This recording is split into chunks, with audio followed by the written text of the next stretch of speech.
Au nom du Père et du Fils et du Saint-Esprit, Dieu unique. Amen. Bonjour, chers internautes. Soyez les bienvenus si vous êtes là pour la première fois et bon retour aux abonnés. Bon retour aux habitués. Nous allons aujourd'hui partager avec vous sur un thème tout de même douloureux. De quoi s'agit-il? Eh bien, voilà donc. Il s'agit d'un cyclone dont l'œil se perd dans la nuit des temps. C'est le veuvage. Nous voulons en faire le contour et les contours, le pourtour, pour en voir les ombres et les lumières.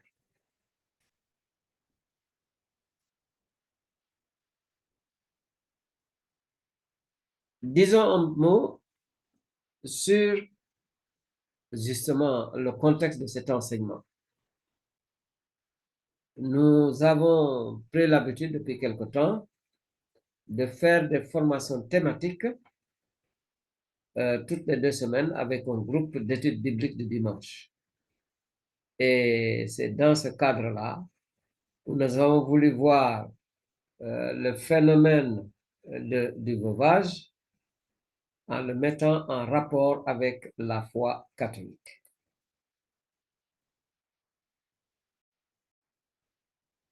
Le type de formation que nous avons adopté ici, c'est celui du modèle d'enseignement dans l'enseignement supérieur.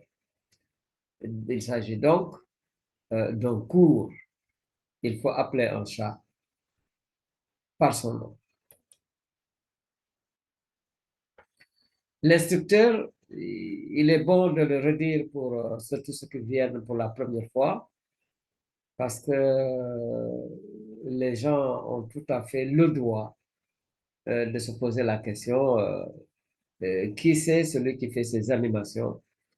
Donc, François Ngordiaye, un fidèle laïc de l'archidiocèse de Dakar, qui a eu la chance et l'opportunité de se faire des galons, appelons ça comme ça, des palmes plutôt, en sciences sociales appliquées, avec une maîtrise en sciences de l'éducation et de surcroît un baccalauréat canonique de théologie. Encore une fois, quand nous disons ceci, il ne s'agit pas de hausser les épaules, mais pour mettre à l'aise les internautes. N'est-ce pas que tout ce que nous faisons, Seigneur, c'est toi qui l'as compris. Isaïe 26, 12. Nous tenons à remercier dès le départ des personnes qui ont participé vraiment d'une façon efficace et significative à ce travail dont nous allons vous exposer les résultats. Il y a d'abord les intervenants d'un groupe WhatsApp qui s'appelle Catéchisme de l'Église catholique. La majeure partie des gens de ce groupe-là, ce sont des catéchistes qui sont dans les doyennés de Tchadja et Fatick. Nous avons eu aussi l'opportunité d'échanger avec des veuves dont nous garderons l'anonymat, c'était promis et ce sera respecté. Il y a aussi des femmes et des hommes de bonne volonté qui ne sont pas veufs, mais qui ont quand même quelques connaissances sur le veuvage pour avoir vu comment les choses se passent. Le motif général de ce module, donc, étant donné que nous sommes à la lisière d'un tabou, eh bien, il faut quand même remarquer et constater et accepter que le veuvage se pose aujourd'hui avec une acuité oppressante. Donc, nous allons faire un arrêt sur image pour tenter de voir le bout du tunnel. Ce que nous allons vous exposer ici, eh bien, c'est une analyse critique proposée aux chrétiens et hommes et femmes de bonne volonté pour une sortie de crise. Il s'agit de regards croisés du sociologue et du théologien sur un sujet douloureux encore une fois.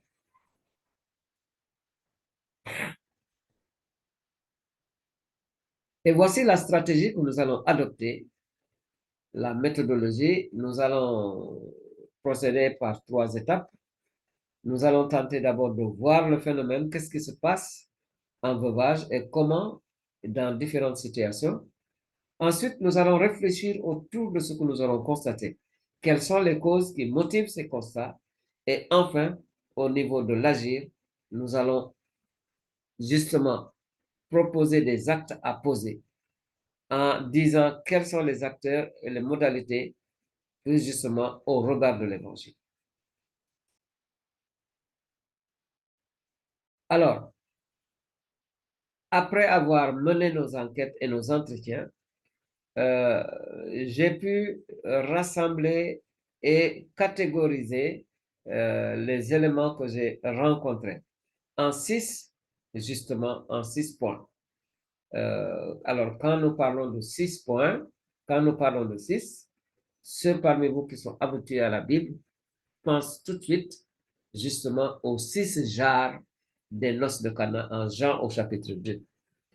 Alors, ces 6 jarres dont le contenu a été transformé par le Christ, nous osons espérer que les 6 jarres que nous allons voir ici aussi, la foi catholique arrivera à les rendre davantage comestibles et portables.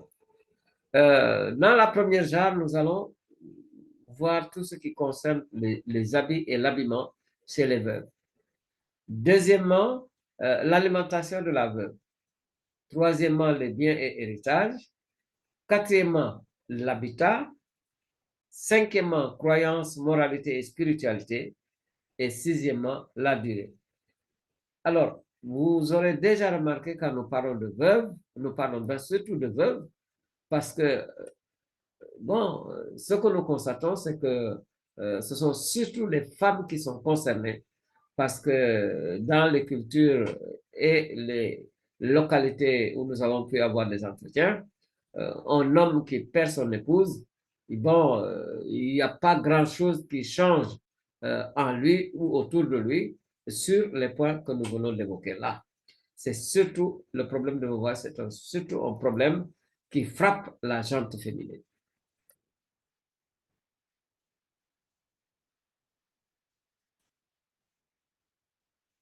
Alors l'habillement, euh, il s'agit ici de synthèse des éléments que nous avons rencontrés. Eh bien, les habits qui vont être portés par la veuve vont être limités en termes de quantité. Pourquoi? Parce que tout habit que la veuve aura porté, elle devra s'en débarrasser après le veuvage. Il est hors de question que quelqu'un qui n'a jamais été veuve puisse porter ces habits-là. Dans certaines contrées, à la veille de l'enterrement du mari, la veuve fait un bain rituel, puis met deux habits superposés. Là, nous l'avons rencontré dans quelques ethnies. Il y a des tenues spéciales pour des messes qui sont prévues pour la veuve. Il s'agit des chrétiennes catholiques. Alors, à propos d'habits, les gens vous disent qu'il faut changer la tenue tous les jours avant le coucher du soleil et nous verrons pourquoi au niveau justement du point relatif à la spiritualité et aux croyances. Alors, et dès après le décès, il y a des gens qui passent pour récupérer les habits du mari défunt. Généralement, c'est une délégation féminine qui passe. La veuve ouvre l'armoire ou les valises et ces gens-là récupèrent tout ce qui appartenait en termes d'habits au mari défunt. Toujours dans l'habillement, eh bien, les vendredis sont les jours uniques de linge avec un savon à la charge des beaux-parents dans beaucoup d'ethnies. Le vendredi aussi, c'est le jour unique où la veuve s'occupe de ses cheveux. C'est ce jour-là qu'elle va se détresser, qu'elle va se tresser. Mais cette opération est faite exclusivement par une femme qui a déjà vécu le veuvage ou une fille qui ne connaît rien. C'est un langage codé. Cela veut dire une fille vierge. Boucles d'oreilles et tout autre bijou sont enlevés. Seul un chapelet est porté justement au poignet. Et nous avons appris que en islam, eh bien, c'est le chapelet de mari défunt que la veuve met autour justement du bras et qu'elle porte en permanence. Il y a changement des habits des 6 premiers mois chez les catholiques. D'autres sont portés pour 6 autres mois pour celle qui veut faire justement un veuvage de 12 mois. Nous verrons que ce changement de 12 mois à 6 mois, aujourd'hui, il y a même des femmes qui ne peuvent plus te dire d'où ça vient et de quand ça date. Et nous en arrivons à la deuxième jarre, l'alimentation. Ici, la cuisine de la veuve est faite soit par la veuve ou une autre femme qui a été veuve. Il est hors de question que quelqu'un d'autre puisse lui faire la cuisine. Elle a, cette veuve-là, une vaisselle qui est réservée exclusivement à elle.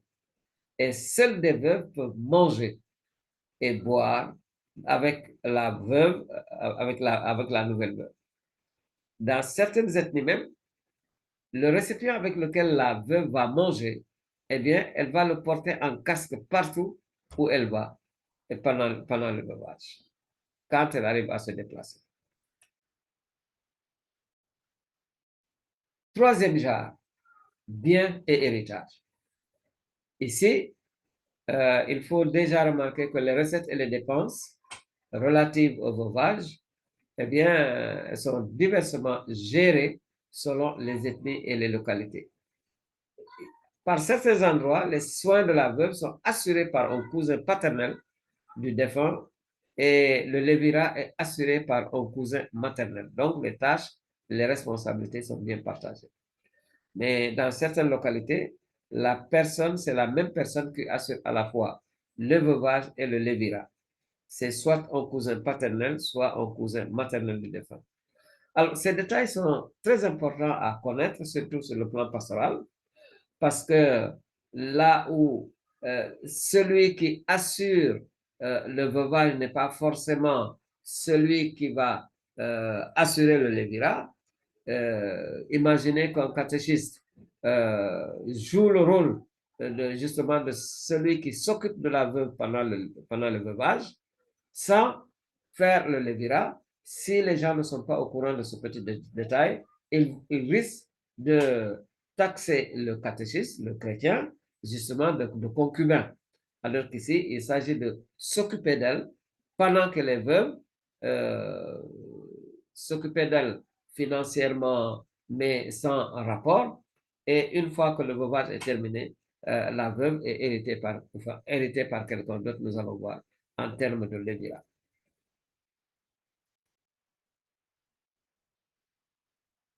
Au sujet des biens et des héritages, vous aurez remarqué quand il y a une veuve, il y a un ustensile, un vent qui est mis devant elle. Là où elle est assise, ça peut être un salon ou une chambre. Elle est assise, les jambes allongées. Et, pardon, les gens qui arrivent pour lui rendre visite sont obligés de mettre quelque chose, une pièce, justement, dans ce vent, VAN. Et sans cela, le visiteur ne peut pas parler à la veuve. Et la veuve ne peut pas lui répondre, quand bien même un visiteur indélicat ou ignorant essaierait d'enfreindre la règle. Et nous verrons dans le chapitre des croyances et spiritualité euh, ce qu'encourent justement les gens qui enfreindraient cette règle. Et cet argent déposé sur le vent est interdit à la veuve. Ce sont ses parents paternels et maternels qui vont se le partager. Et oui, la femme n'a pas droit à cela. Il est vrai que maintenant, il faut tenir compte de l'évolution, hein. Il y a des contrées où cet argent-là va servir, par exemple, pour acheter des bougies, euh, pour donner à manger aux gens qui viennent pour présenter les condoléances. Mais à l'origine, cet argent, la femme ne pouvait en aucun cas y toucher. Alors, celui qui entendait donc faire un don spécialement destiné à la veuve, elle le remettait à une tierce personne, souvent la maman de la veuve ou celle qui tient le rôle de mère, pour dire cet argent-là, c'est, vous voudrez bien la remettre de ma part à la veuve. Alors c'est là maintenant qu'il peut y avoir anguille sous roche, Parce que quelqu'un qui a des yeux doux pour la veuve, très souvent, elle va remettre une forte somme à la femme, en tout cas une somme plus importante que d'habitude. Et la maman est chargée en temps opportun de dire à la veuve, Monsieur Untel avait apporté un cadeau d'une telle valeur. Et la dame devait en tirer les conséquences.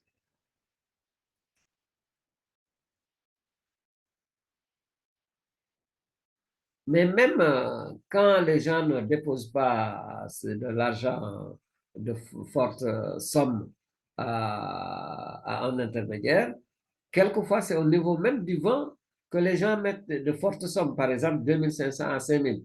Bon, c'est relatif, hein? Mais ceux qui le font, c'est aussi un acte de candidature comme un dossier de candidature par rapport à justement à la femme que l'on voudra épouser après le veuvage. Alors, nous sommes toujours au niveau des biens. Il y a beaucoup de langage codé ici, hein. Il y a l'argent qui est déposé, mais parfois aussi, les gens, ils amenaient des hilaires, donc hilaire en Wolof et Khelar en Sérère, étaient parfois remis à la mère de la veuve comme lettre de motivation pour épouser la veuve. Bon, il faut savoir que parmi les maris potentiels de la veuve, les maris potentiels de la veuve, vous pouviez avoir plusieurs cousins. Donc, chacun pouvait apporter un hilaire, un instrument oratoire, comme euh, signaler son identité. Et en temps opportun, eh bien, ces hilaires vont être déposés devant la dame pour lui dire cet hilaire c'est un tel, celui-là c'est un tel, etc. Et ça permet à la veuve de choisir parmi justement ses maris potentiels celui qui normalement est le plus brave parce que plus l'hilaire est usé, plus cela démontre la bravoure du prétendant. Aujourd'hui, il y a des gens qui, au lieu de remettre justement un hilaire, ils vont remettre quelque chose qui va montrer que le prétendant, c'est quelqu'un, un intellectuel, c'est quelqu'un qui travaille dans une banque, etc., etc. Donc, les gens laissent un signe qui donne un peu le statut. Le résultat recherché est toujours le même. Et comme je vous ai dit, ce sera donc à la mère de la veuve d'informer celle-ci au moment opportun des différentes candidatures en espèces, hilaires ou argent déposé, hein. Voilà, donc des billets d'argent, 5000 francs ou un hilaire que les gens peuvent déposer.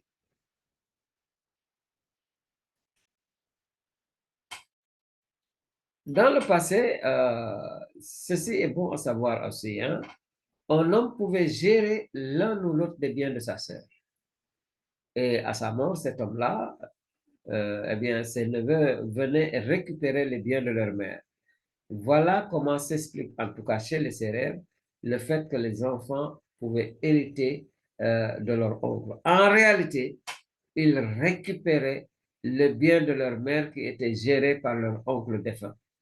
Malheureusement, il y a eu souvent des dérapages, euh, des gens qui ont considéré comme leur bien propre des biens qui appartenaient à leur sœur au détriment de leur neveu.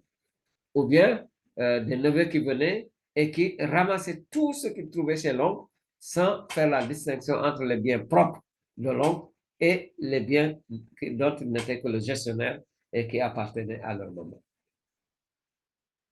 Le veuf, lui, il n'héritait rien de sa femme défunte. Il se faisait un point d'honneur de ne pas y toucher.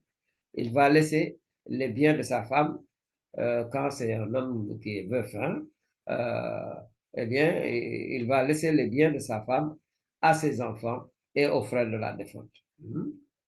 La veuve et les enfants héritent, par contre, des biens du défunt.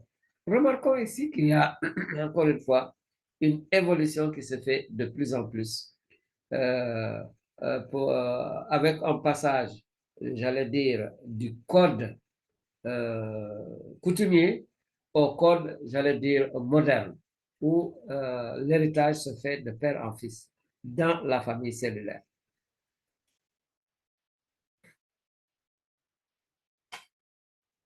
Eh bien, c'est bien ce que je vous disais. C'est le droit coutumier qui fait, le droit coutumier en matière de succession qui de plus en plus, petit à petit, fait place au code occidental français un peu partout. Nous avons rencontré des témoignages de veuves qui refusent d'être héritées et qui choisissent quand et avec qui elles veulent se remarier. Ça, nous l'avons de plus en plus avec des femmes intellectuelles qui ont grandi en ville, parfois même à la campagne, hein, mais voilà, c'est un phénomène que nous constatons timidement. Alors, à propos de l'habitat, c'est la quatrième jarre.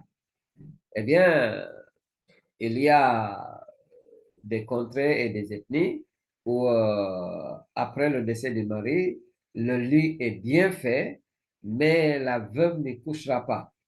Hein. Elle est mise sur une natte à même le sol. C'est là qu'elle va passer la journée, les jambes allongées, et la nuit, elle va passer la nuit sur cette natte à même le sol. Nous verrons donc un peu plus loin, au niveau des croyances et spiritualités à l'âge 5, justement, ce qu'il y a derrière tout ça. Mais euh, je peux vous dire tout de suite que les veuves avec lesquelles nous avons échangé, voici un des domaines du veuvage euh, dont elles souffrent et elles disent il est temps que ça cesse. Hein, parce que imaginez, quelqu'un qui a veillé sur son mari pendant des mois, des fois. Inutile de vous dire que son sommeil n'était pas des meilleurs ou elle ne dormait pas du tout. Son mari meurt, elle rentre à la maison. Son lit est à côté, mais elle n'a pas le droit de passer la nuit dans son lit. Elle va passer la nuit au sol. Ça, bon, nous verrons pourquoi elle le faisait, mais est-ce que nous pouvons déjà nous poser la question, est-ce qu'il faut encore continuer cela? Il y a des ethnies et des contrées où même le lit conjugal est remis directement aux parents du défunt dès que celui-ci décède. Hein. Donc, les gens viennent, ils récupèrent le lit, ils le remettent aux parents du défunt. Voilà. Donc, il y a quelques endroits où la natte, le matelas et l'oreiller au sol sont à la charge des parents du défunt. C'est le cas, par exemple, chez les Balanques. La veuve passe donc toute la journée sur la natte, assise et les jambes allongées et couvertes. Nous allons voir donc même à ce niveau-là, parce que c'est pas seulement la tête qui est couverte, mais il y a les jambes qui sont couvertes, les jambes qui sont couvertes, et quelque part il nous a été dit que ni l'eau ni les mouches ne doivent toucher la tête, les cheveux ou les bras de la veuve. Elle va donc dormir sur cette natte au sol après des nuits d'insomnie et de veille sur un mari malade.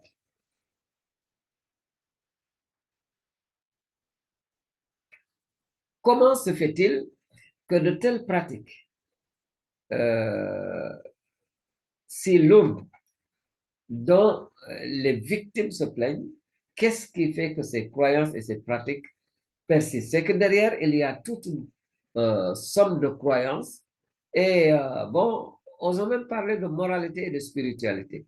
Ça, nous avons tout ce qui tourne autour de cela, nous l'avons mis dans la jarre numéro 5.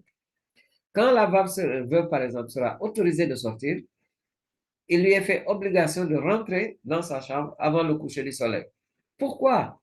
Mais parce que les gens estiment que si jamais elle sort la nuit, elle va rencontrer son mari qui est en itinérance et le mari va la frapper. Si les habits du jour sont portés la nuit, le mari défunt se perdra dans ses pérégrinations nocturnes. Voilà aussi une idée qui est là, que l'on met dans la tête des femmes pour les obliger à rentrer chez elles au soleil couchant. Un échange verbal avec la veuve sans avoir déposé auparavant une offrande dans le vent, nous en avons parlé, eh bien, les gens vous disent, celui qui se hasarderait à le faire, eh bien, il va subir le sort du défunt ou de la veuve, ou il va mourir, ou elle va devenir veuve. Voilà donc pourquoi les gens vous disent qu'il faut mettre quelque chose dans le vent avant de parler à la veuve.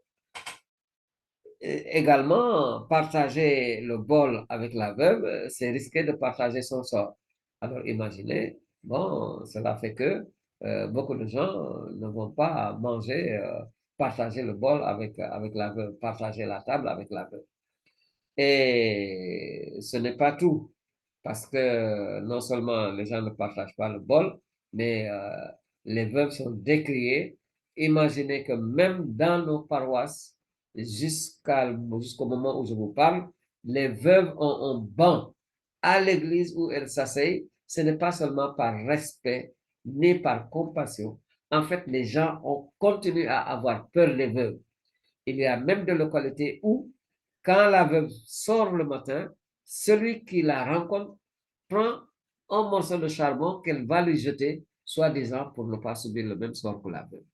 Voilà donc autant de croyances qui sont encore là et qui, bon, vous vous y penserez, vous penserez à ce que vous voulez à leur sujet, mais en tout cas, ce sont des pratiques que nous avons constatées. Quant à la femme qui se hasarderait à coucher dans son lit conjugal, eh bien, les gens vous disent qu'elle risque de recevoir des visites troublantes du défunt au besoin de rapports sexuels. Mais nous avons eu du mal à obtenir cette information-là parce que les gens vous disaient simplement c'est interdit. Mais personne ne voulait toucher du doigt le fond du problème. Mais nous avons fini par le savoir. Alors, nous vous avons dit que la femme qui est en dehors de chez elle la nuit, eh bien, elle risque de rencontrer son mari, voilà, qui va la frapper. La veuve ne doit recevoir aucun homme chez elle sous prétexte d'amour. Là, nous l'avons rencontré dans une ethnie.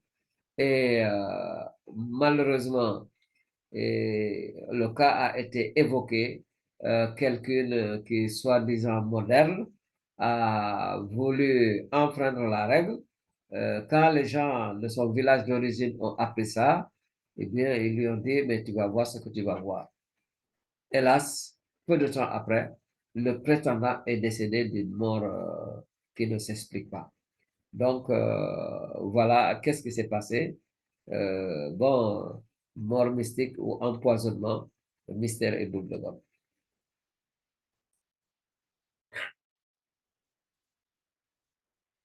Nous en arrivons à la sixième jarre, la durée. Alors, là également, il y a un mélange entre la tradition, le modernisme, etc., etc. Parce que quand vous allez chez les Sérères de religion traditionnelle africaine, bon, ce terme est préféré aujourd'hui à celui de païen, eh bien, le veuvage était réglementé, la durée. La veuve d'un Yalmin était de 5 mois. Le Yalmin, c'est le Bromker, c'est le chef de carré. Son veuvage durait 5 mois. Alors que pour d'autres, pour les femmes d'autres hommes, euh, eh bien, le veuvage durait 3 mois. Généralement, là où l'homme observait un veuvage, donc un temps de, euh, où il vivait en tant que veuf, là où ça existe, généralement, c'était autour de 3 mois, et durant lesquels le mari portait le deuil. Mais alors, là également, il y a des choses extraordinaires. C'est que quand l'homme porte le deuil pendant 3 mois, c'est en rapport avec le sens symbolique de ce chiffre 3, justement, qui est le chiffre symbolique de la femme. Et il n'est pas rare que des femmes observent le veuvage pendant 4 mois, et bien en rapport avec le chiffre 4, qui est le chiffre symbolique de l'homme. 4 mois pour une femme, en rapport avec le chiffre 4, et la valeur symbolique, etc., etc. Et en réalité, dans la pratique, l'homme ne porte pas de deuil et peut se remarier aussitôt qu'il le veut.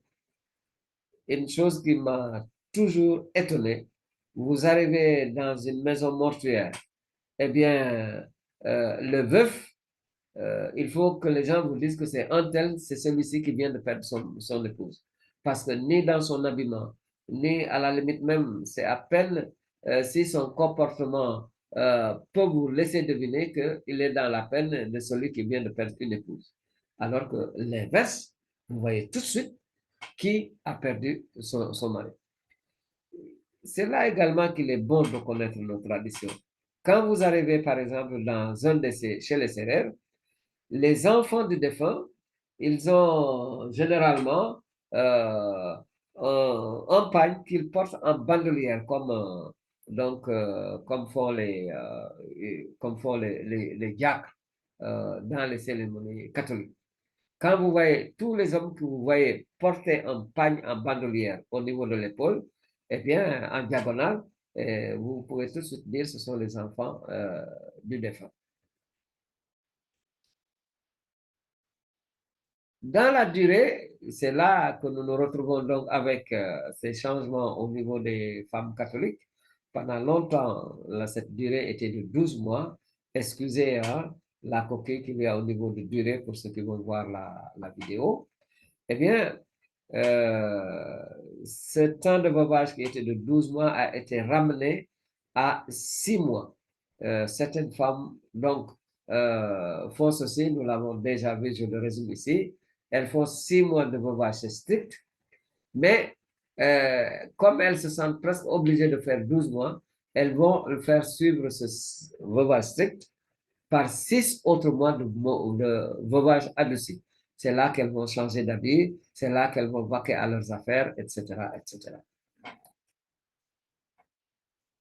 Alors, donc, ces croyances, euh, nous avons pensé résumer tout ce que nous venons de vous dire là par un schéma où vous avez au centre une veuve qui est comme dans une chambre noire, oppressée, en tout cas se sentant des obligations qui lui viennent des quatre coins de l'horizon.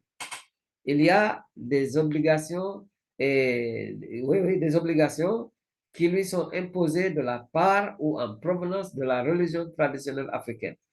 Il faut faire ceci parce que c'est ce que les parents, les grands-parents ont toujours fait. Il faut faire cela parce que c'est ça là. Vous avez, où que vous puissiez être, euh, justement, la culture de la religion ambiante, telle que l'islam, que vous le veuillez ou non, il y a des femmes catholiques qui se croient obligées de faire comme font les femmes musulmanes en cas de deuil, en cas de veuvage. Mais vous avez aussi l'Occident, que je distingue bien du christianisme. Ce sont deux choses différentes. Le monde moderne et particulièrement la façon de faire, de penser et de se comporter en Occident influe également sur cette pauvre veuve. Il y a aussi l'évangile, le christianisme, plus ou moins bien compris, qui est là pour dire à la veuve, eh bien, fais ceci ou fais cela.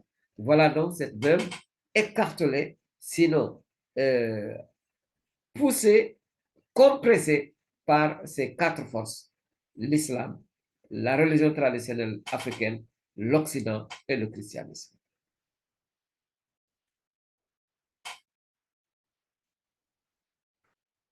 Nous en sommes au stade de la réflexion.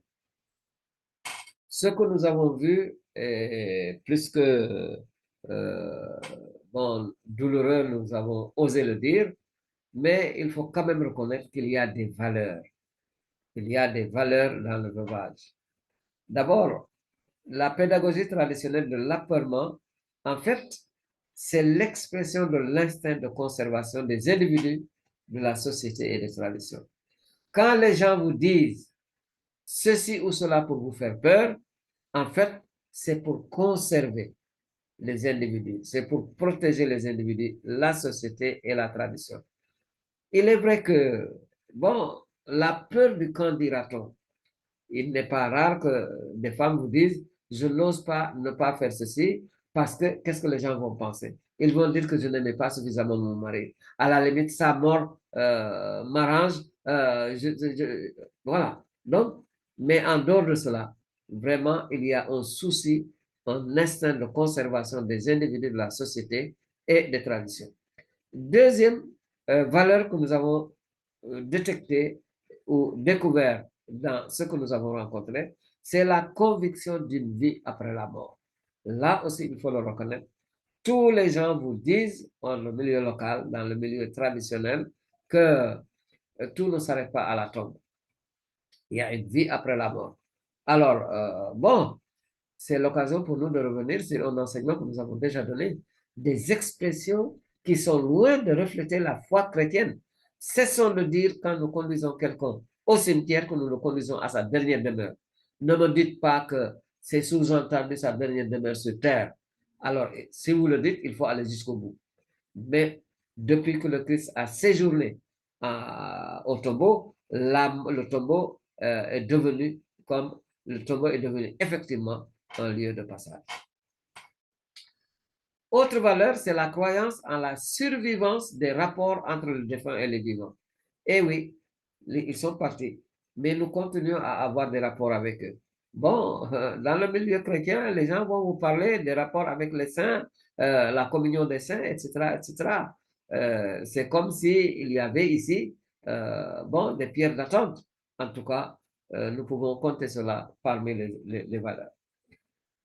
Le Lévira lui-même, qui est tant décrié, et les héritages tels qu'ils sont pratiqués, en fait, ils répondent aux soucis de la circulation des biens et des personnes dans la famille maternelle.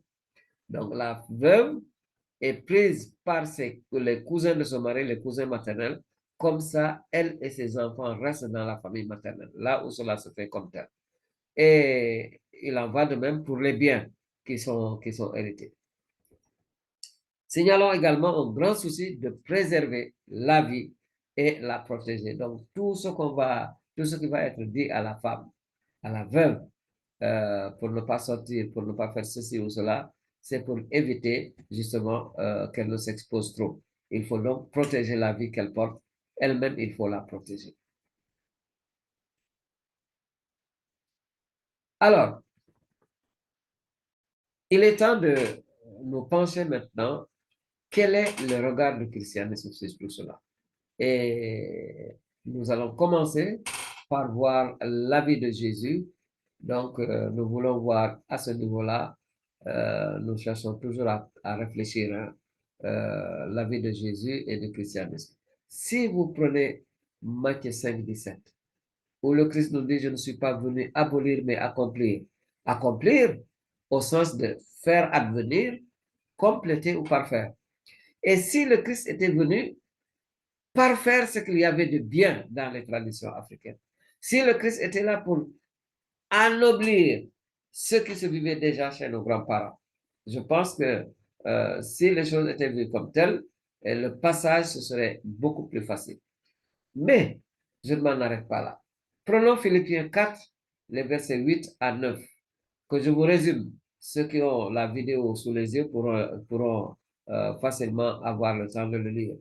Eh bien, Saint Paul, inspiré par Dieu, va nous dire tout ce qu'il y a de bien dans les traditions, tout ce qu'il y a de beau dans les pratiques humaines. Eh bien, vous aussi, chrétiens, faites-en l'objet justement de votre réflexion. Faites-en aussi, prenez-le en charge, prenez-le cela en charge. Voilà, donc, si nous appliquons tout cela au veuvage, nous lisons OK au souci de la veuve et de l'orphelin. Nous avons tellement de passages bibliques où le Seigneur demande qu'on prenne soin de la veuve et de l'orphelin. OK au sens élevé de la vie. OK à une vie au-delà de la mort physique. OK au rapport continué et continu entre les vivants et les morts. C'est la communion des saints, comme je vous ai dit. Mais nous disons non. Non au règne de la peur. Les catholiques disposent de moyens de protection et d'intercession efficaces tels que les sacrements, les sacramentaux. Alors, et c'est là qu'il me plaît d'évoquer avec vous un échange que j'ai eu avec une veuve après l'avoir interviewé, écouté. Et une fois que l'entretien était terminé, je lui ai dit, écoute, écoutez, madame, vraiment, nos ancêtres, ce qui leur faisait peur, ben, nous le comprenons maintenant. Mais vous, nous chrétiens, toi, quand tu t'es marié avec quelqu'un qui t'a aimé. Votre amour a été sanctifié au niveau d'une grande célébration qu'on appelle la messe, l'Eucharistie de Jésus-Christ. Quand votre mari est mort, eh bien, une messe a été célébrée pour lui. Tu es rentré à la maison, tu as la croix, tu as l'eau bénite, tu as du sel béni. Avec tout ça, comment veux-tu que les esprits malfaisants, des esprits maléfiques, puissent encore venir troubler ta vie? Est-ce que vraiment un mari dans ces conditions-là va venir de l'au-delà pour venir te tourmenter pendant la nuit dans un lit où tu aurais couché, etc., etc. Et c'est là que cette dame me dit, Monsieur Ndiaye, très sincèrement, si tout le monde avait compris cela, tout ce que l'on nous fait aujourd'hui, toutes ces couleurs qu'on nous fait avaler, eh bien, ça ne passerait plus. Ça veut donc dire qu'il y a là de la place, hein, pour notre catéchèse. Passons même à un degré supérieur. Nous sommes allés jusqu'à imaginer, à rêver à une sublimation du veuvage. Il faut donc, à notre avis, expliquer les rites traditionnels du veuvage et leur raison d'être aux croyants. Parce que très souvent, les gens ne le savent pas. Renforcer la catéchèse des adultes sur la libération multidimensionnelle apportée par le Christ. Eh oui, le Christ nous a libérés de beaucoup de choses. Et malheureusement, les gens n'en sont pas encore convaincus. Et dans les moments critiques, eh bien, ils vont préférer s'adresser à la tradition que de s'adresser à leur foi en Christ. Et c'est là qu'il me plaît de rappeler une interpellation de l'archevêque de Dakar dans le Sud, où lors de tournées pastorales et à l'occasion d'ordination sacerdotale, il a dit aux fidèles qui étaient là, quand il y a dispute, quand il y a des différences entre votre tradition, nos traditions et l'évangile de Jésus-Christ, vous devez choisir l'évangile de Jésus-Christ. Alors moi, je dis bravo, Monseigneur. Encore faudrait-il que cet évangile soit connu, su et vraiment vécu par nous autres chrétiens en profondeur. Accompagner certaines personnes et groupes à prendre conscience de leur pouvoir de décision au nom de leur foi. Eh oui, quand vous prenez par exemple des individus, des parents, le parrain et les marraines, les catéchistes, les prêtres, les paroisses, les doyennés, pourquoi ces gens-là ne pourraient pas ou être renforcés dans leur pouvoir? Et ici, on constate que ne nous honore pas du tout, les chrétiens.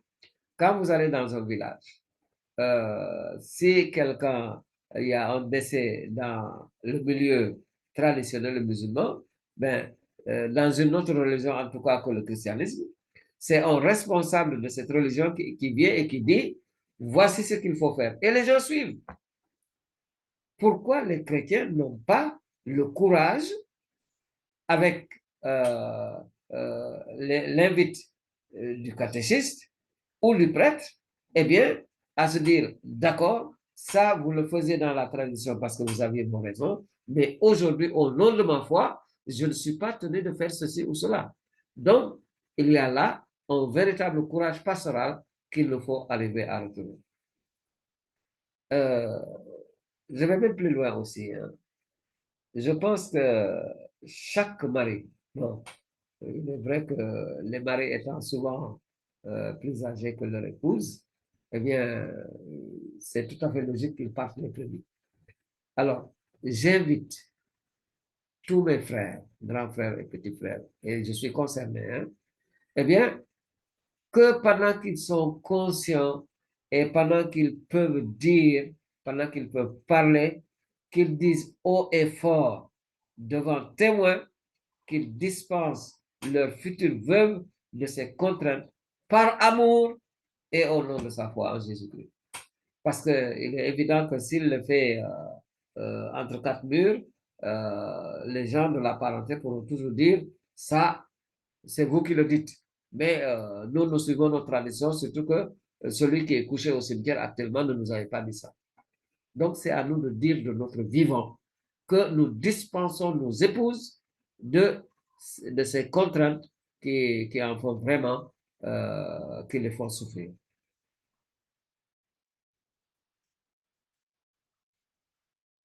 Sublimation du veuvage.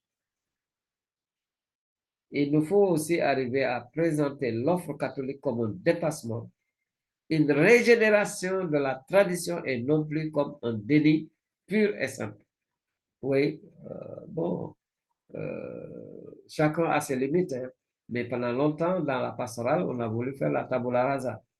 Oui, aujourd'hui, nous sommes à un stade où il s'agit d'analyser en profondeur nos traditions pour pouvoir dire à ceux qui sont déjà chrétiens et à ceux qui nous observent et à ceux qui tapent aux portes de l'Église pour leur dire ce que vous apporte Jésus-Christ, eh bien, c'est ce que nos ancêtres attendaient depuis très longtemps.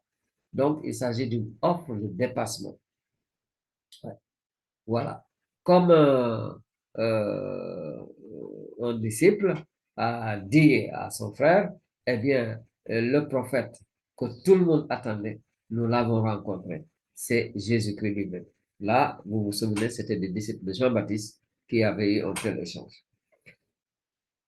Il nous est nécessaire également de vivre les célébrations funéraires avec plus de foi et de dignité dans leur contenu et dans la gestion du temps.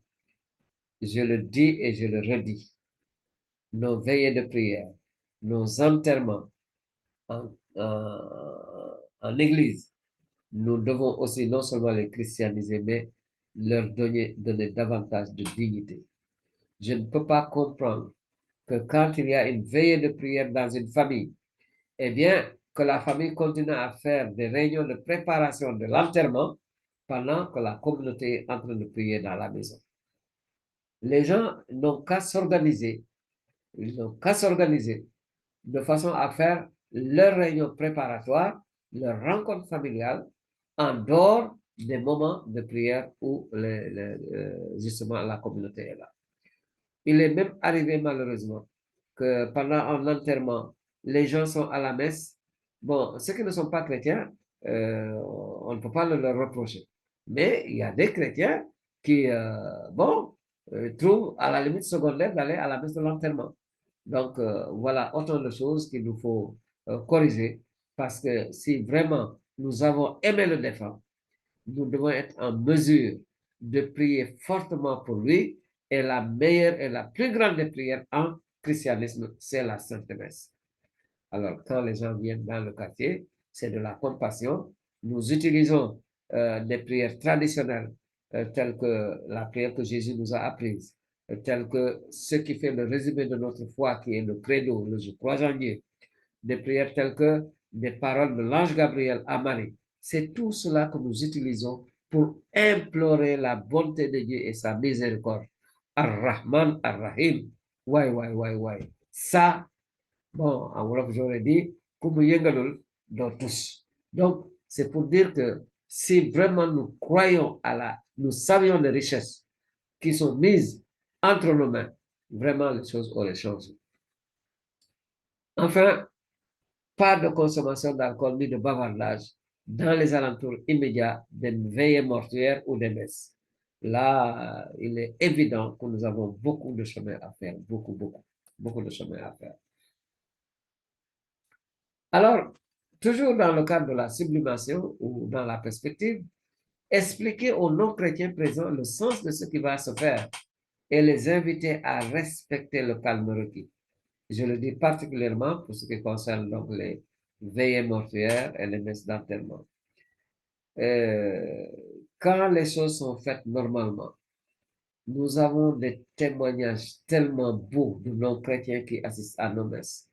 Tout le temps que nous prenons pour nous occuper du défunt, toutes les prières que les gens comprennent parce que c'est dans les langues, en français ou dans une langue locale, une langue nationale. Eh bien, j'ai même vu dans un village, après l'enterrement, au retour, j'entends un vieux aborder un autre vieux pour lui dire, ah, mon gars, j'aurais bien aimé qu'on fasse pour moi ce qu'on vient de faire pour celui-là.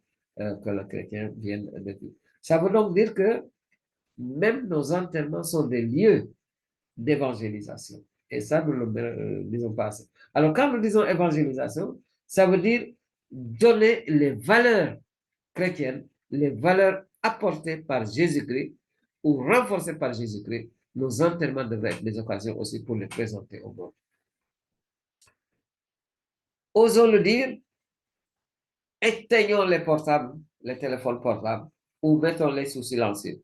Il est évident que quand il y a un décès dans une famille, souvent les communications avec le téléphone sont nécessaires, voire même indispensables.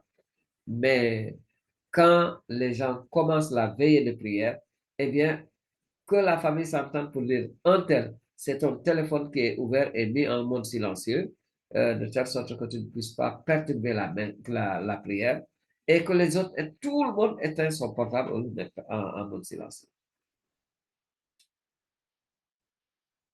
Il est évident également qu'à un moment donné, il faut avoir le courage de s'imposer au nom de son appartenance au Christ. Alors là, rappelons ce que signifie chrétien. Chrétien veut dire celui qui appartient au Christ. Ça veut dire celui qui est disciple du Christ. Et là, je n'invente rien. Allez voir les Actes des Apôtres au chapitre 11, au verset 26. C'est à Antioche qu'on les appela pour la première fois du nom de chrétien, c'est-à-dire ceux, les gens de Christ. Ouais. Et c'est le moment de rappeler hein, que quelque part, nous sommes appelés les gens du livre, ce qui n'est pas faux. Parce que les gens, quand ils le disent, ils pensent à la Sainte Bible que nous avons. Mais plus que des gens de livre, il y a un nom que nous préférons. Ce sont les gens de Jésus, les gens du Christ. Ah, le Kitab, d'accord, mais Maseheyun, nous sommes des chrétiens, des gens qui appartiennent à Jésus-Christ. Nous sommes les gens de quelqu'un plus que les gens d'un livre. Quand bien même ce livre, pour nous, est très, très, très important, la Bible.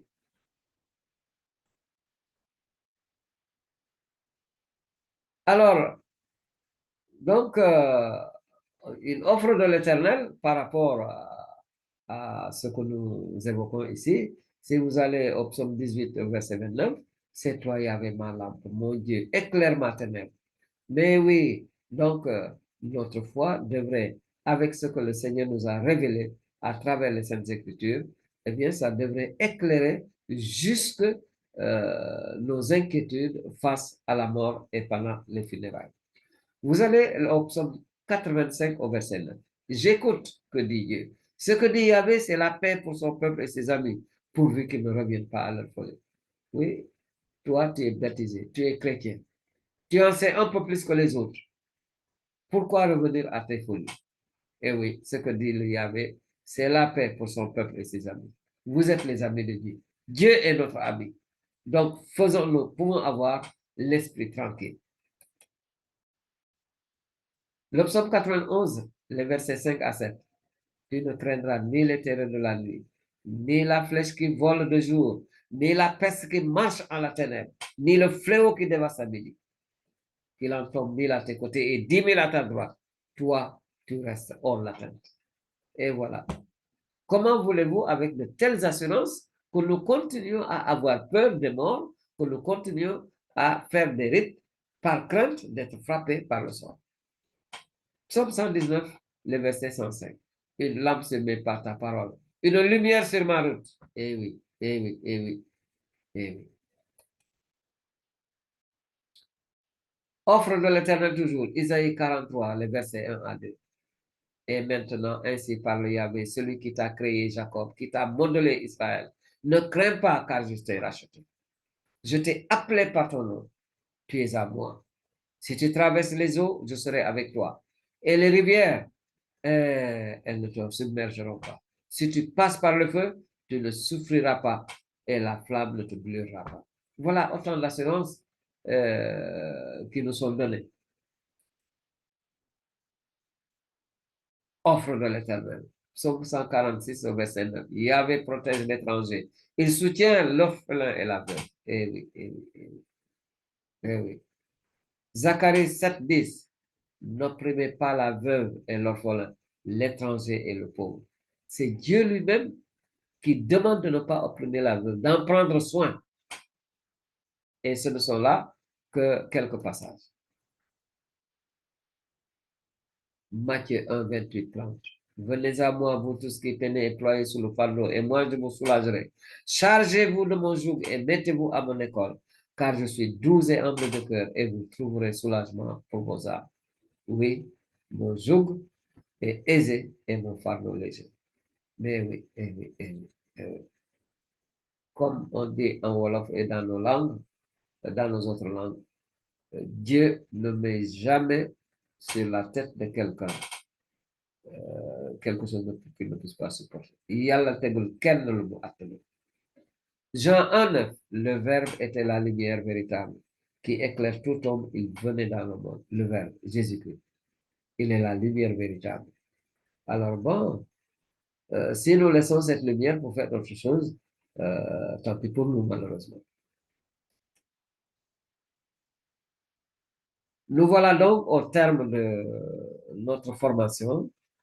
Je ne dis pas une simple causerie, c'est vraiment, nous avons voulu en faire un, un module de formation et nous rendons grâce à Dieu qui nous a permis de prendre ce temps et justement de travailler à partager avec vous l'objet de nos entretiens sur le sujet du veuvage. C'est donc le moment et je vous invite à cela de prier pour nos veuves.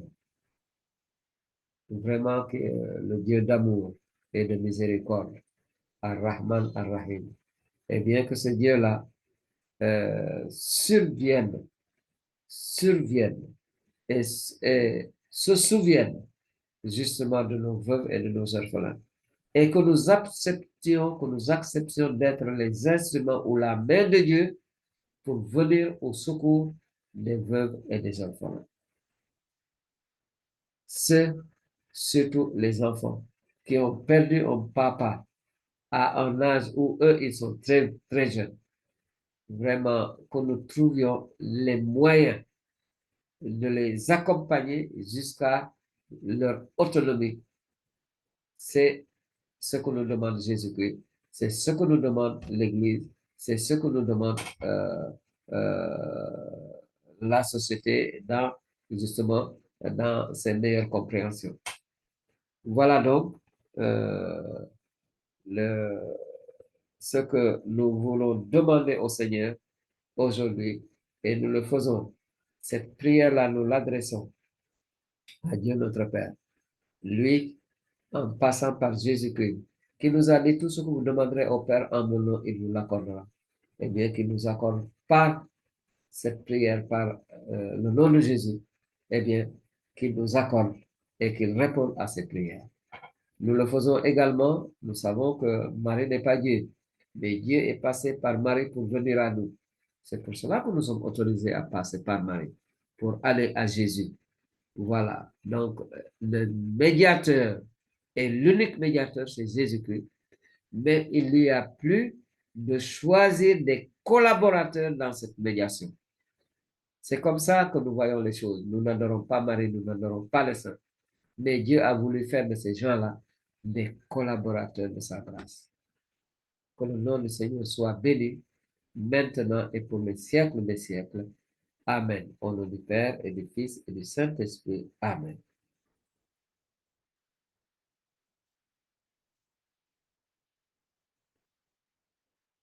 Inutile de vous rappeler, quand vous aurez vu l'invite à s'abonner, vous voudrez bien appuyer sur le bouton s'abonner et partager au maximum autour de vous justement l'existence de cette chaîne dans la mesure où ceci vous a été utile. Nous comptons sur vous. Euh, alors, nous sommes justement dans la lancée des caps des 1000 premiers abonnés. Nous pouvons y arriver avec la collaboration de tout le monde et votre collaboration, votre participation.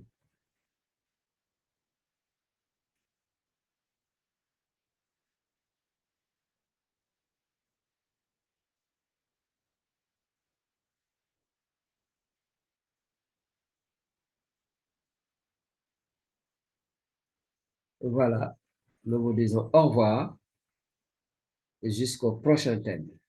Soyez largement bénis par notre Seigneur.